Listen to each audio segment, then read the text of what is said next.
Ask anything and everything, I am here to answer. Hello sir. Sir social మీడియాలో చాలా negative troll అవుతుంది, but you look so cool and happy. How you are handling that? See, first of all, how to answer, మనకంటూ ఒక character ఉంటుంది. అది irrespective of praise or criticism, character ఒకేలా ఉండాలి. బేసిక్గా గబ్బర్ సింగ్లో డైలాగ్ ఉంటుంది, నేను ఆకాశం లాంటి ఉరుము వచ్చినా మెరుపు వచ్చినా పిడుగు వచ్చినా ఎప్పుడు నేను ఇలాగే ఉంటానని. సో ఆ డైలాగ్ ఏంటంటే, సోషల్ మీడియాలో ట్రోల్స్ నాకు కొత్త కాదు, అలాగే సోషల్ మీడియా మాత్రమే జీవితం కాదు.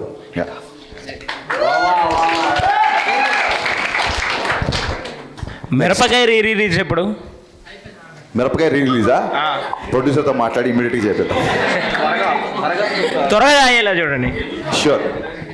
Yeah hi sir. యా చెప్పమ్మా. యాక్చువల్లీ ప్రీమియర్ తర్వాత కొంచెం మిక్స్డ్ టాక్ వచ్చినా, but me writings and Ravi sir acting అయితే చాలా బాగా అనిపించింది. చాలామంది ఆడియన్స్ అయితే చాలా బాగా ఎంజాయ్ చేస్తున్నారు, కొన్ని డైలాగ్స్ కానీ ఎవ్రీథింగ్. సో నెగిటివ్ టాక్స్ ఉన్నా కానీ మీరైతే చాలా పాజిటివ్గా రియాక్ట్ అవుతున్నారు. సో మీ పాయింట్ ఆఫ్ వ్యూలో ఏం చెప్తారు ఆడియన్స్కి? డెఫినెట్గా ప్రీమియర్స్ నుంచి మిక్స్డ్ టాక్ వచ్చింది.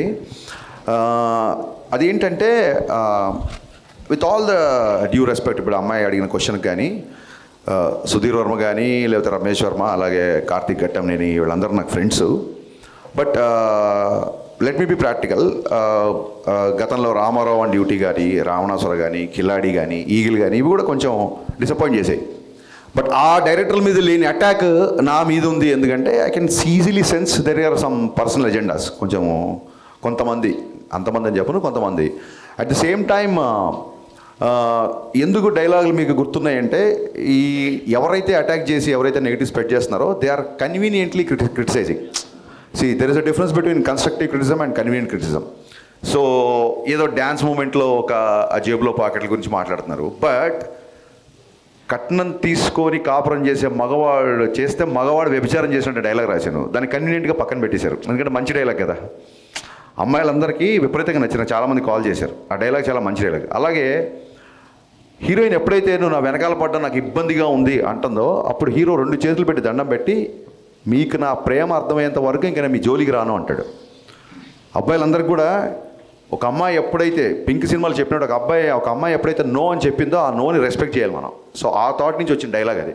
సో దీని గురించి కూడా ఎవరు మాట్లాడరు, ఎవరైతే నెగిటివ్ స్ప్రెడ్ చేద్దాం అనుకున్నారు. సో ఎన్నో మంచి డైలాగులు, ఎన్నో మంచి విషయాలు సినిమాలో ఉన్నప్పుడు దాన్ని కన్వీనియంట్గా పక్కన పెట్టి, కన్స్ట్రక్టివ్ని పక్కన పెట్టి కన్వీనియంట్ క్రిటిసిజం చేసిన వాళ్ళ గురించి మనం పెద్దగా పట్టించుకోవాల్సిన అవసరం లేదు నా ఫీలింగ్.